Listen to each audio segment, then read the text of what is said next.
안녕하세요, 전인구입니다. 추석이죠? 여러분들 고향 잘 다녀오시길 바라고요. 미국장은 추석 때도 돌아갑니다. 그래서 추석 때에도 증시를 안 보는 게 아니라 계속 봐야 될 것 같아요. 중요한 일정이 오늘 밤에도 하나 있습니다. 파월 발언이 있죠. 다음 주에 CPI 발표가 있어요. 9월 13일 날. 이게 제일 애매한데 소비자 물가지수 이 CPI가 8.7%를 예상이 떴었어요. 인베스팅에. 그런데 주말에 사라졌습니다. 아직까지 예상치 발표를 안 하고 있어요. 보다시피 8.7이었던 게 슬그머니 사라지고 예측치가 나오지 않더라. CPI가 뭐냐? 다른 것들 검색해도 이번에는 예상하는 기사를 보기가 어려웠습니다. 인플레이션 나우라던가 이런 것들을 찾아봤을 때는 8.3 정도를 보고 있는데 실제로는 이거보다 더 낮을 수도 있지 않겠는가. 월간으로는 마이너스 0.1% 예상이 떴지만 연간이 중요하거든요. 이 연간이 어떻게 나오냐에 따라서 상황이 완전히 바뀔 것 같아요. 8.7이 나오면은 아직도 물가가 높은 상태다. 그러니까 금리 인상을 더 세게 해야 된다라고 생각할 겁니다. 더 강한 금리 인상이 나올 것이다 생각하기 때문에 증시가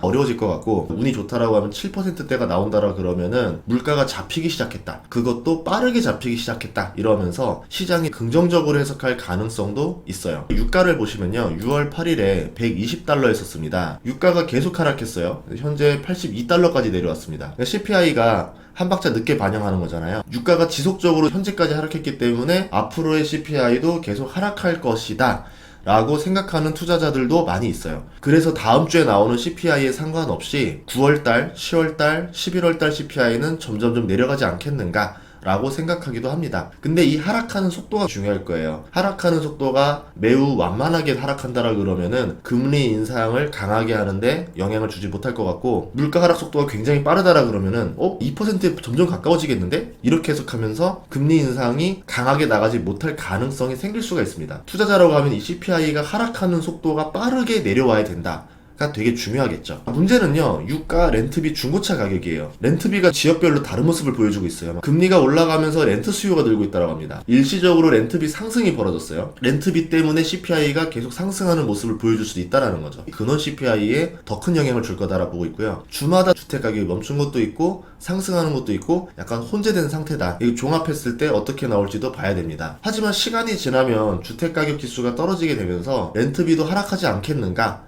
라고 볼 수 있다라는 거죠. CPI가 나왔을 때 사람들이 미래를 반영할 거냐 8월달에 과거를 반영할 거냐의 차이에 따라 달라질 수 있다라 볼 수 있어요. 그래도 긍정적인 거는 중고차 가격은 내렸어요. 유가도 내리고 공물가 내리고 중고차 가격 내리고 렌트비가 영향을 줄 것 같은데, 이것 때문에 CPI가 많이 떨어질 거냐 약간 떨어질 거냐의 차이로 나오지 않을까 이렇게 보고 있습니다. 우선은 인플레이션 나우를 한번 봤거든요. 8.25%가 나옵니다. 근원 CPI 같은 경우는 6.2가 나오고 있어요. 인베스팅 예상치가 사라졌던 이유가 이런 것들이 아닌가 싶기도 해요. 문제는 인플레이션 나우가 정확도가 많이 떨어집니다. 그래서 이거를 너무 의존할 필요는 없고 인베스팅에서 나오는 예상치가 뜰 때까지 좀 기다려보는 게 낫지 않을까 이렇게 생각을 하거든요. 긍정적으로 보는 데는 7.9까지도 보는 곳들이 있었습니다. 근원 CPI 예상치는 6.2가 나오고 있었는데 저번 달 같은 경우는 5.9%가 연속 두 번 나왔어요. 근원 CPI가 6.2가 나온다라는 거는 그렇게 긍정적이진 않은 거죠. 그만큼 렌트비 상승이 꽤 큰 영향을 줄지도 모른다라는 우려가 있습니다. 이제 근원 CPI도 예상치가 나와봐야 알겠지만 5%대로 나와줘야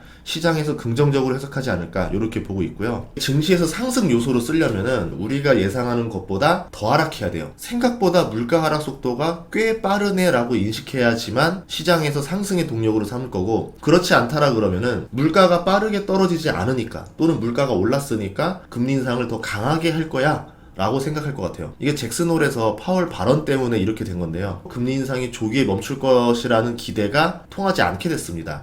하지만 만약에 CPI가 8, 7, 6, 5, 4 이런 속도로 떨어진다 그러면 6개월 만에 정상화가 되겠구나 이러면서 금리 상승 속도를 빨리 가지 않겠죠. 하지만 그렇게 된다라는 것도 어떤 의미냐? 경기 침체 속도가 빨라지고 있다 라고 해석할 수도 있다라는 거예요. 공급망에서 해결되는 건지 아니면은 수요가 침체돼서 물가 속도가 떨어지는 건지도 잘 보셔야 됩니다. 잭슨홀에서 강경 발언한 것도 기대인 플레이를 제거하기 위해서 그랬던 거거든요. 9월 22일 날 목요일 새벽 3시에 금리 결정 나죠. 그 3시 반에 FOMC 기자회견이 있습니다. 75%의 확률로 0.75%를 올릴 거라 보고 있어요. 9월 달에. 11월 달에는 75% 확률로 0.5%, 12월 달에는 75% 확률로 0.25%, 연말까지 4%까지 올릴 것이다 라는 의견이 지배적입니다. 꽤 높게 나왔죠. 그런 의견이 나오면서 증시도 조금 하락을 했어요. 3.75다, 3.5다 이렇게 연말까지 예상하게 되면은 그만큼 국채 금리가 떨어지고 지수가 올라가는 일이 벌어지겠죠. 그래서 9월 22일 날 금리 인상 결정이 0.75가 거의 나오겠지만 만약에 0.5가 나온다던가 아니면 FOMC 전망에서 11월, 12월의 금리 인상에 대해서 약하게 갈 것 같다라는 뉘앙스가 나온다 그러면 호재라고 해석할 수도 있습니다. 문제는 강달러 현상들이 벌어졌잖아요. 금리 인상 때문에. 지금 중국이라던가 신흥국들 외환 보유고가 줄어들고 있습니다. 중국도 2달 연속으로 감소하고 있죠. 미국 같은 경우는 강달러 때문에 수입 물가 하락 효과가 발생했어요. 그러니까 나중에 뒤로 갈수록 CPI 감소에 많은 영향을 줄 겁니다. 근데 외국 같은 경우는 수입 물가 상승 효과가 발생했어요. 강달러 때문에. 무역 적자가 발생하기 시작했습니다. 미국이 위험도가 높은 하이힐드 채권도 지금 금리가 꽤 상승하고 있고 전반적으로 시장이 불안한 상태긴 하다라는 거죠. 강달러 현상이 어디까지나 갈 수 있는 건 아니다. 언젠가는 멈추긴 멈춰야 되는데 어디서 멈출 거냐에 대한 뉘앙스를 보는 게 핵심일 것 같아요. 9월 27일 날에는 주택가격지수가 나오는데요. 이것도 굉장히 중요해요. 연준에서 중요하게 보는 게 부동산 인플레이션이라는 힌트를 줬었거든요. 상반기에 연 18에서 19% 상승을 보였습니다. 가격지수가. 그러다가 8월 30일 날 6월 주택가격지수가 나왔는데 16.2%로 뚝 떨어졌어요. 가격이 뚝 떨어지면서 렌트비를 끌어올렸죠. 9월 27일 날 7월 지수가 나오는데 더 하락하지 않겠는가라고 보고 있어요. 집값이 잡히고 있다라는 뜻으로 해석할 수도 있고 반대로 렌트비가 일시적으로 상승하는 현상이 벌어질 수도 있다. 이렇게 해석해 볼 수 있습니다. 이런 것들을 종합해 보면은 9월달이 정신없어요. 막 이렇게 지나가고 나면은 10월 중순부터 기업들 3분기 실적 발표가 나옵니다. 쉴 틈이 없는 거예요. 아 이제 이 고비 하나 지났더니 또 고비 하나 계속 있습니다. 2분기보다 3분기의 장사 더 잘했을까요? 다소 어려울 거라고 판단을 하고 있습니다. 시총 상위주들이 3분기에도 견실한 성장을 했다라는 뉴스가 나오면 좋겠지만 요새 장 분위기로 봤을 때 실적이 망가지게 되면은 오히려